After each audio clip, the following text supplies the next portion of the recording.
Buenas noches, bienvenidos a Debate, el podcast de Sudaca.p. Les habla David Rivera y estamos con Paolo Benza y Alexandra Ames para comentar lo más importante de hoy. Y queremos comentar con algo que mencionamos brevemente hace unos días respecto a esta campaña que se ha iniciado, todo parece indicar que en San Isidro y en esta calle típica o tradicional de ese distrito, Dazo, por lo cual a la campaña se le ha puesto el nombre de Indignadazo, que busca recolectar firmas para evitar que se cambie el artículo de la Constitución, el 206, y evitar de esa manera la posibilidad de que se convoque a una asamblea constituyente. Hay una campaña entre, digamos, la élite limeña tratando de recoger estas firmas, y hoy día circuló un video de un trabajador de construcción civil donde mostraba un planillón que, según el relato de este video, le había hecho llegar un chofer que lo mandaba a esta obra, no sabemos cómo así, para que firmen este planillón. Es un video que ha sido compartido muchas veces. El trabajador de construcción civil mencionaba el nombre de la persona y el DNI que lo había hecho llegar. Y además el trabajador como que tenía un discurso bien, bien armado de por qué sí quería el cambio en la Constitución, con afirmaciones que eran falsas o digamos que no, o sea, que no tienen nada que ver con la Constitución, pero tenía su discurso bien armado. Y claro, ha comenzado a representar exacto o a pasar lo mismo que pasó durante la segunda vuelta, que es que esta campaña de la derecha más pituca, limeña, comienza a generar más bien una especie de rechazo, ¿no? Y creo que además corre el riesgo para ellos de que más bien termine generando el efecto que no esperan, y es visibilizar el tema del cambio en la Constitución, visibilizar qué es la pituquería o la gente de billete la que no quiere que se cambie la Constitución, y por lo tanto se podría interpretar que ese cambio beneficiaría justamente a quienes no son como ellos. Y nada, nuevamente estamos ante estas campañas que parecen un poco tontas, absurdas. Yo debo decir que, sin embargo, me parece que recoger firmas para buscar un fin como el que ellos quieren es una manera de hacer política. Lo que tal vez está muy mal es la forma en que lo hacen, porque definitivamente revelan sin ninguna conciencia todo el clasismo que hay detrás de lo que ellos están buscando, ¿no? ¿Cómo lo ven ustedes? Dale, Paolo. Mira, efectivamente es una forma válida de hacer política, sin dudas. Y entonces hay que distinguir aquí la crítica dentro de los márgenes de lo que es válido y la crítica dentro de los márgenes de lo que es inválido, como por ejemplo, llamémosle que Vizcarra se ponga una dosis escondida. No es otra cosa. Entonces, distingamos la crítica, pero hecha esa tingencia, la pregunta es por qué siempre tienen que ser así, ¿no? ¿Por qué así? ¿Por qué Dazo? ¿Por qué? O sea, no pueden, si es que lo que quieren es hacer política, no pueden hacerla bien. Alan García, por familiares que estuvieron, digamos, en algún momento cercanos a él, sé que en algún momento decía, era como una frase muy suya, si quieres tener éxito en política no le tienes que hacer caso a los blancos, ¿no? A los blancos, por supuesto, caracterizados como las personas que te van a pedir firmas contra una constituyente en Dazo, ¿no?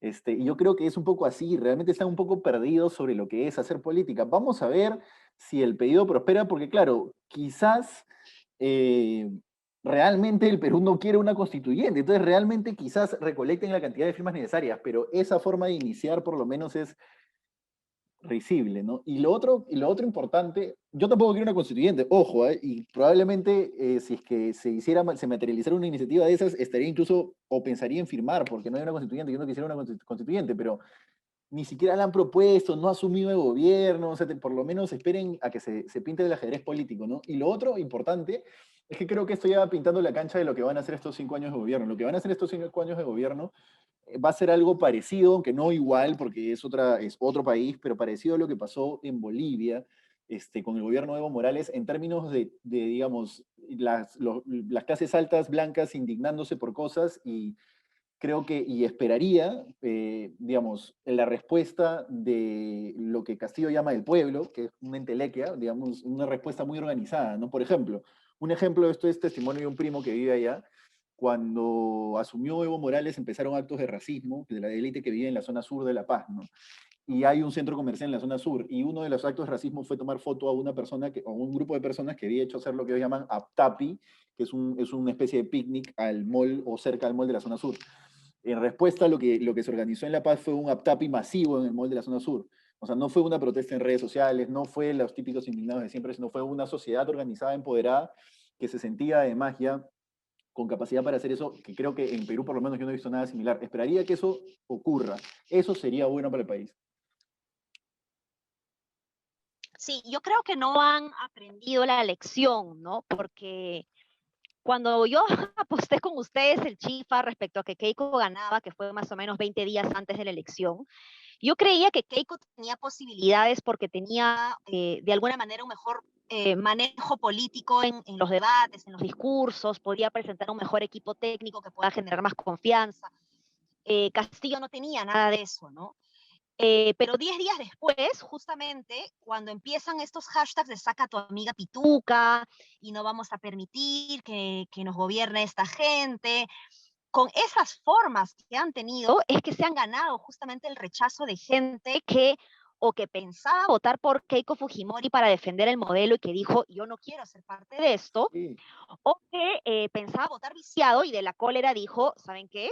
Voy a votar por Pedro Castillo, ¿no?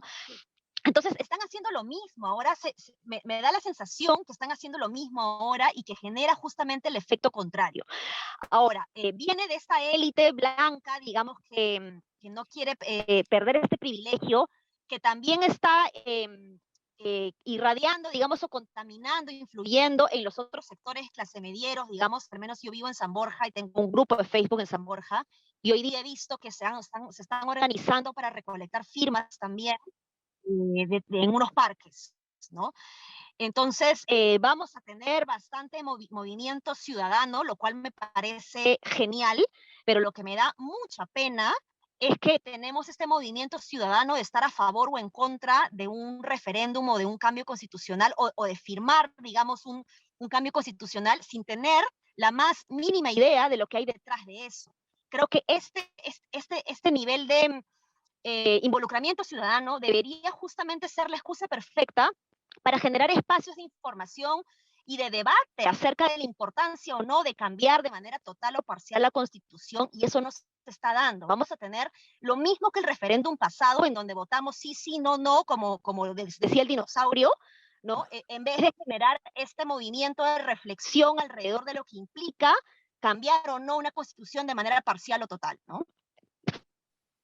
Un comentario sobre lo que decías, Paolo. Yo creo que tú decías por qué son así o por qué lo hacen así. Yo creo que la respuesta justamente es que son así y tenemos una élite limeña bastante desconectada del 98% de la realidad nacional, lo cual debería llevarnos a una reflexión sobre qué tipo de educación tenemos en el país o reciben esas personas que además se supone que reciben la mejor educación que puede recibir un peruano, y creo que van a seguir siendo así, ¿no? Es lamentable porque lo alimenta la polarización, ya no en términos ideológicos políticos, sino de clases, ¿no?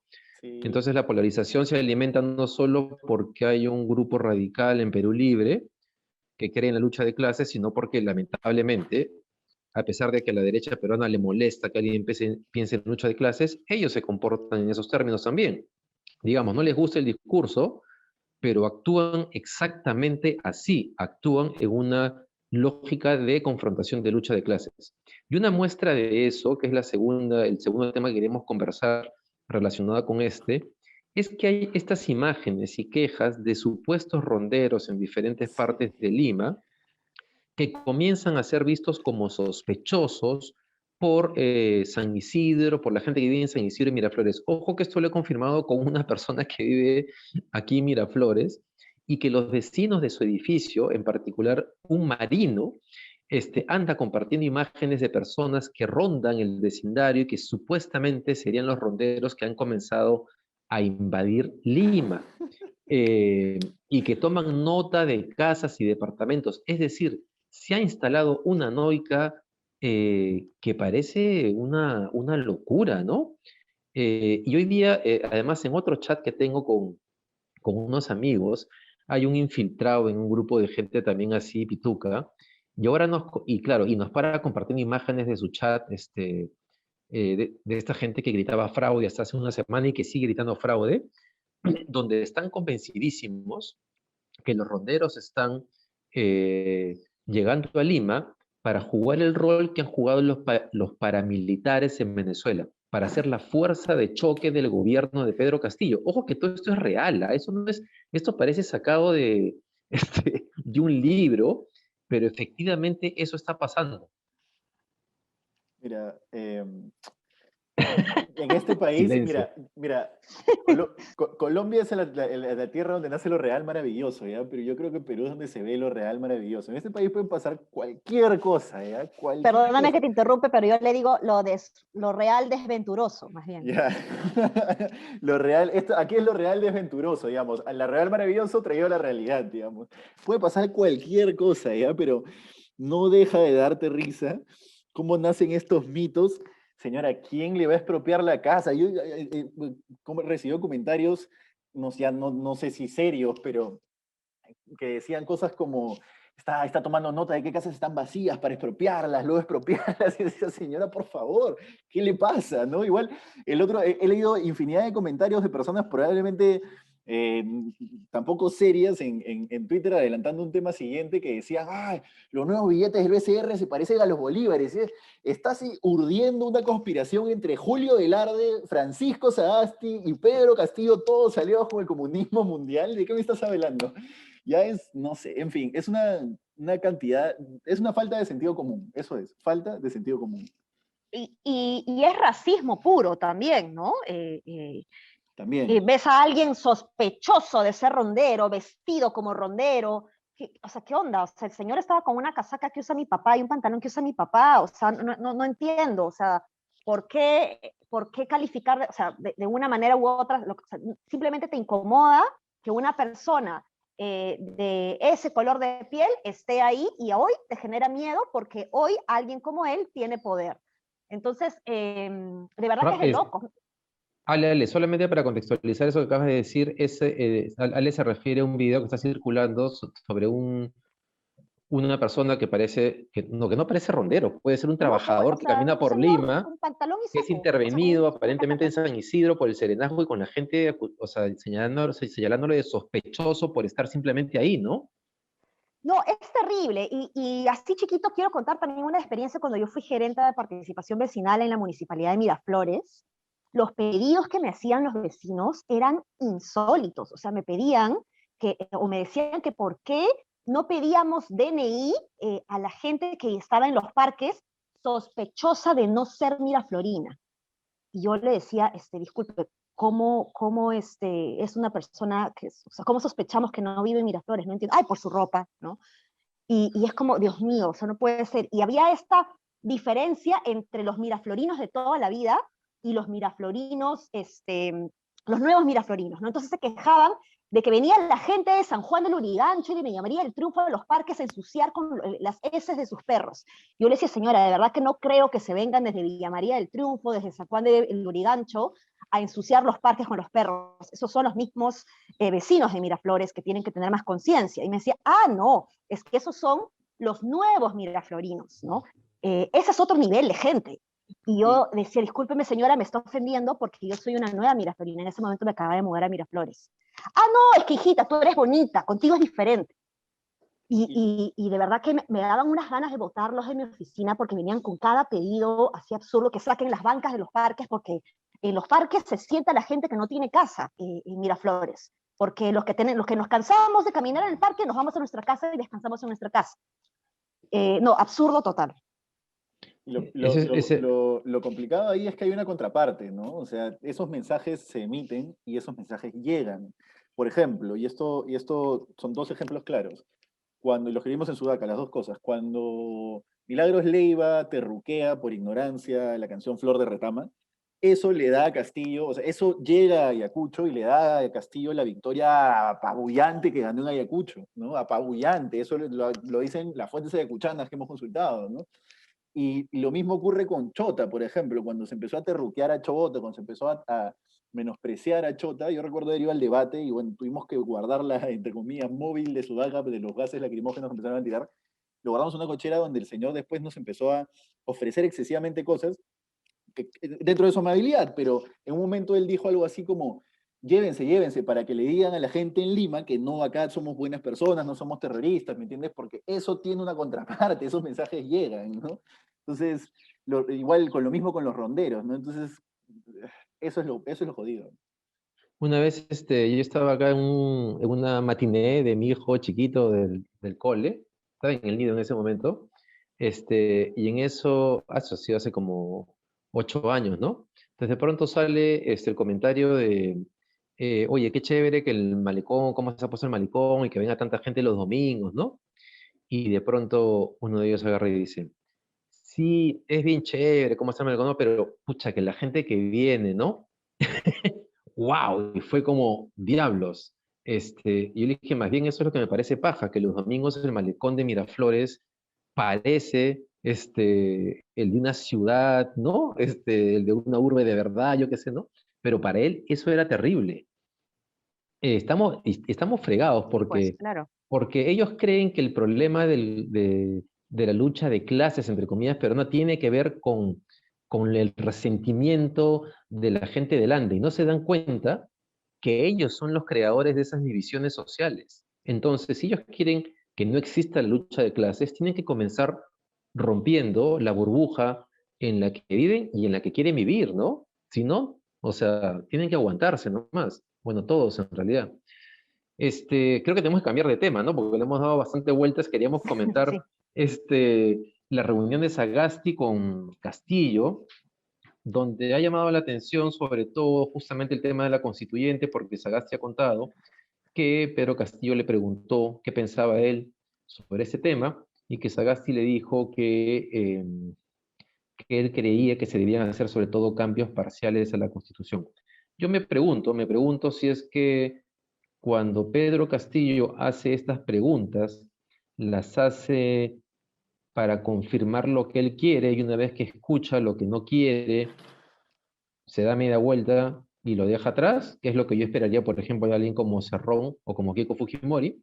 Pero de Castillo no sabemos para qué pregunta, ¿no? O sea, digamos, tenemos un acertijo ahí que vamos a resolver cuando se defina el Congreso. Y dicho eso, porque está vinculado a este tema, justamente uno de los rumores que ha corrido hoy día es que Castillo está esperando designar a su gabinete luego de que se defina la mesa directiva, porque consideraría que dependiendo de quién presida la mesa directiva, él tendría que jugar su carta para el Congreso. Por ejemplo, si el Fujimorismo, Renovación Popular presidirían esa mesa, aparentemente Castillo consideraría que requiere fuerza de choque del perfil de alguien de Perú Libre o Cerrón, o alguien como Salaverry. Pero y es extraño porque en realidad para él querer presidir la mesa directiva más bien primero tendría que dar un gesto, él de moderación, no la oposición primero, ¿no? Yo creo que él se va a terminar dando cuenta de que no hay momento constituyente hoy y va a tener que dejar el tema de la constituyente. Creo que eso le podría ayudar a terminar de negociar por la mesa directiva finalmente. Pero una persona, respecto a lo primero que dijiste, David, una fuente que se ha reunido con él, no una fuente cercana, pero una fuente que se ha reunido con él, digamos, en estas reuniones con técnicos que ha tenido, me decía que él escucha a todo el mundo. Al final no le hace caso a nadie. O sea, al menos así era como enfrentaba su campaña.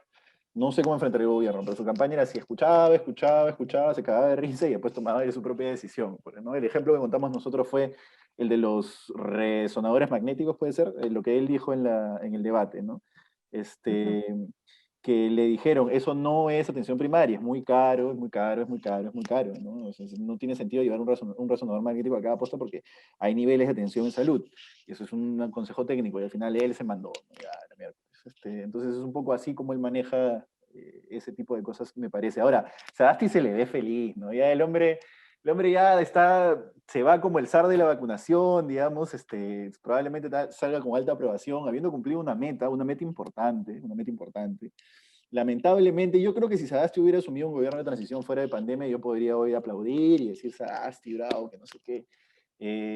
Pero bueno, al menos podemos decir que está yendo, yo creo, en aprobado, con 11, una cosa así, yo le pondría una nota 11 a Sagasti. ¡Hala, qué malo eres!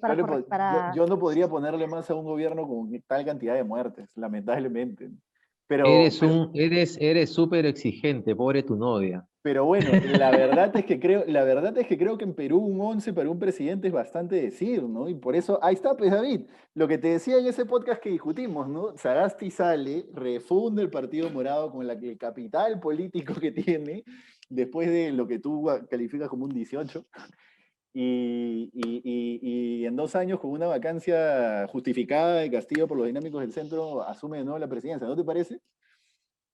Es un poco en broma también. Yo le pondría a Sagasti, no 18, sino le pondría un 15, Yo también. básicamente por el contexto de la pandemia y porque creo que achacarle a él la cantidad de muertos no es totalmente justo, porque eso depende de muchas variables. Es verdad que se equivocaron con el tema de la segunda ola y cometieron un error al hacerle caso a Mendoza, pero Sagasti ha hecho algo que ningún político hubiese hecho, ¿no? Ha reconocido que se equivocó. A mí me sigue molestando mucho la falta de respuesta en el tema de Inti Bryan, y me parece muy mal que el hecho que que le esté yendo tan bien en las vacunas esté originando que no se le pregunte por ese tema, porque ese tema es un tema importante que un gobierno democrático no debería dejar pasar. Y lamentablemente en ese tema, como en el caso de Montesinos y la Marina, que ayer IDL Reportero publicó un artículo crítico al Ministerio de Defensa, creo que las respuestas no han sido claras, ¿no? Pero le pondría un 15 porque yo creo que minimizas el tema de lo que ha conseguido en términos de la vacuna, del plan de vacunación, porque si Sagasti no avanza con el plan de vacunación como ha logrado avanzar en los últimos 2 meses, Castillo hubiese podido hacer cualquier cosa, cualquier cosa, esto hubiese sido un desmadre. Yo en realidad agradezco bastante que eso felizmente haya avanzado. ¿Cómo lo ves tú, Ale? Sí, yo lo veo igual, justo la nota que estaba pensando también era 15, porque han hecho un buen trabajo de articulación, además, en el plan de vacunación, ¿no? Eso me parece muy importante. Y lo que tú dices es cierto, David, dejar lo más avanzado posible esto es un alivio también para aquellos que de alguna u otra manera desconfiamos de las capacidades de gestión de política pública que pueda tener, o de gestión pública que pueda tener el equipo de Pedro Castillo, ¿no? Sobre todo por ahí cuando se hablaba al inicio de ver la auditoría a las compras, ver si había una renegociación o querían ver cómo se había dado la negociación. Entonces, eso sí me dejaba un poco mortificada, pero mientras el plan avance, digamos, y haya avanzado lo más posible hasta 28 de julio y eso se entregue ya encaminado, me parece bacán, ¿no? Ojalá pueda continuar la gente que está a cargo de esto, no solamente en el MINSA, sino en toda la cadena de valor que de alguna u otra manera está involucrada en el proceso, eh, para seguir con el ritmo, ¿no? ¿no? No podemos bajar el ritmo y esto es crucial, ¿no? No, yo voy a intervenir de nuevo ahí, porque no estamos viendo, creo, y vamos a hacerlo concreto. No estamos viendo, creo, por ejemplo, el hecho de que el gobierno no supo responder a la campaña política contra Sinopharm. Se asustaron, agacharon la cabeza, la metieron dentro de un hueco y no trajeron esos 5 millones de dosis que se hubieran evitado miles de muertes. Eso es manejo político puro. Les dijeron, necesitamos plantas como urgencia. No, no, tranquilos, convenio con la UNI. Eso es manejo, gestión pública pura. Aprendo en casa, un mes tarde. ¿Por qué? Porque el ministro que puso Sagasti cambió a la viceministra y dijo, bueno, hay que cambiar todo y lo volvemos a hacer, en fin. Un mes tarde y mal hecho. El retorno al cole todavía no tenemos claro cuándo va a ser, estamos empezando, estamos tarde en el retorno al colegio. Eso es otro manejo mal de gestión pública. Etcétera, etcétera, etcétera. Tiene logros sin dudas. La cuarentena bamba, en realidad, ¿no? Lo que hacía era asfixiar al inicio. Ya después, digamos, lo entendió y pudo trabajar con ello, pero lo que hacía era fixar el formal al principio. O sea, esa política pública tampoco funcionó. Tiene aciertos y aún así, tú me pones a Sagasti por eso, en 2 años, tú me pones a Sagasti contra Keiko, contra López Aliaga, contra Julio Guzmán. Yo te voto por Sagasti sin duda, si es que, digamos, tiene las ganas de volver a postular, pero, digamos, yo creo que la mayoría de personas, por algo, es que Julio Guzmán no pudo capitalizar el éxito del gobierno morado. La mayoría de personas le ha pasado muy mal durante su gobierno y no necesariamente la prueba. Yo creo que la ola final de todo gobierno es que suba y Sagasti va a subir, pero su evaluación para mí sigue siendo mediocre tirando para hacia arriba, pero no más, ¿no? Muy exigente. David está indignado, no quiere intervenir. No sé cuántos minutos tenemos como para intervenir yo, ¿no? Pero no, en educación, de acuerdo con eso, Paolo, hay muchas críticas y por eso no le pongo un 18, digamos, y también en política social, ¿no? Han cometido, me parece, los mismos errores en la primera parte del bono, ¿no? En vez de tener un aprendizaje de ahí, ¿no? Creo que también era importante no tardar tanto como tardaron buscando la perfección, me parece, se han demorado y mucho en entregar los bonos a la gente. No sé cómo vaya ahora, si ya terminó al 100%, pero la vez pasada estuve mirando y después de que había terminado buen tiempo ya la cuarentena, todavía había mucha gente, como el 30% que no había recibido el bono, ¿no? Entonces, eh, ahí hay un jalado, ¿no? Yo estoy de acuerdo con todos los puntos negativos. No, no con todos, no con algunos no, pero ya será motivo para hacer un podcast especial el 26 de julio, 27 de julio de la despedida de Sagasti, Yo creo antes que de sí. hablar del discurso de 28 que va a ser, pero terrible. Cerremos con un tema que es rápidamente los billetes que hoy día ha anunciado el BCR, ¿no? El lanzamiento de estos billetes de 10 y 100 soles que se ha comenzado con la imagen de Chabuca Grande en el de 10, José María Arguedas el de 20, y después viene María Rostorowski, Pedro Paulet y la pintora Tilsa Suchilla. Ha habido críticas porque solamente es de Chabuca Grande ahí, sin considerar que también va a estar Arguedas. A mí realmente me ha gustado mucho la imagen. La gente ha comenzado a crear sus propias imágenes, ¿no? Por ejemplo, la de Keiko Fujimori, que yo creo que debió ser el billete de 500 soles en realidad, por poner 500 más para Keiko, pero me gustó mucho el de, ¿cómo se llama? El de Susy Díaz. Y primero me hizo gracia, pero después me puse a pensar que Susy Díaz, que mucha gente se burla de ella, pues ha terminado y terminó siendo mucho mejor congresista que todo lo que o que casi todo lo que hemos tenido en estos años, ¿no? Yo ya hasta le extraño. ¿Cómo han visto ustedes el tema de los billetes? Es Mire, yo creo que hay gente que ya le encanta molestar, le encanta, desde el lado, Quejarse de cualquier cosa. sí, le encanta joder, es verdad, eso sí, tal cual, esas son las palabras, desde el lado porque he visto, como lo comentaba hace un rato, desde el lado de que parecen bolívares, y desde el lado de, ay, ¿por qué, digamos, no hay una representación mayor, que no sé qué? La hay, realmente la hay, es un grupo no totalmente representativo, pero es un grupo representativo, ciertamente representativo. Siempre se puede ser más representativo, pues, ¿no? Pero bueno, eso, yo creo que ya basta, Sí, ¿no? bueno, yo ni plata tengo, así que no voy a ver los cambios, pero a ver, mi corazoncito historiador pues hubiese querido que sea una edición especial de los 200 años del Bicentenario, ¿no? Con los próceres, con los héroes. Evidentemente me hubiera gustado mucho ver a Micaela Bastidas, ¿no? Pero me gustó mucho ver a Chabuca Granda, ¿no? Pero por ahí las críticas eran, pero ¿por qué Chabuca? No es blanca, tenemos que poner una mujer indígena, ¿no? Y de acuerdo, sí, Micaela Bastidas creo que tiene que ser mucho más visibilizada, eh, pero bueno, es lo que hay, ¿no? O sea, no sé, o sea, como digo, mi corazoncito historiador hubiese preferido una edición especial de los 200 años de la independencia. Pero yo creo que ese pedido que acabas de hacer es súper válido y sí es importante y, y sí revela una mirada tal vez también del BCR de cómo miran al Perú, ¿no? Ojalá que más allá de las críticas, como dice Paolo, que a la gente le molesta cualquier cosa, las críticas puedan servir todavía hay tiempo para pensar en billetes, vamos a decirlo, más diversos. Bien, se nos acabó el tiempo. Yo quería comentar la fuga de Beto, la fuga entre comillas de Beto Ortiz a México, me acabo de dar cuenta, pero mañana aprovecharemos el viernes para conversar sobre eso. Muy valiente no Muchas era, muy gracias. valiente no era, ¿Ah? Beto Ortiz. Oye, los mexicanos nos van a odiar mucho, ¿no? Muy valeroso periodista no terminó siendo, Beto Ortiz, ojo, ¿ah? Sí, dice que va a seguir con su programa desde allá, desde el exilio, pero que él sabe Sí. oler porque tiene olfato de periodista cuando va a comenzar la persecución. Ah, Vamos a ver si lo que dice pasa. Bien, muchas gracias por habernos acompañado a todos y nos vemos mañana en Sudaca. Sigan las redes, Facebook, Twitter, Instagram y también el portal sudaca.p. Hasta mañana. ya. Nos vemos.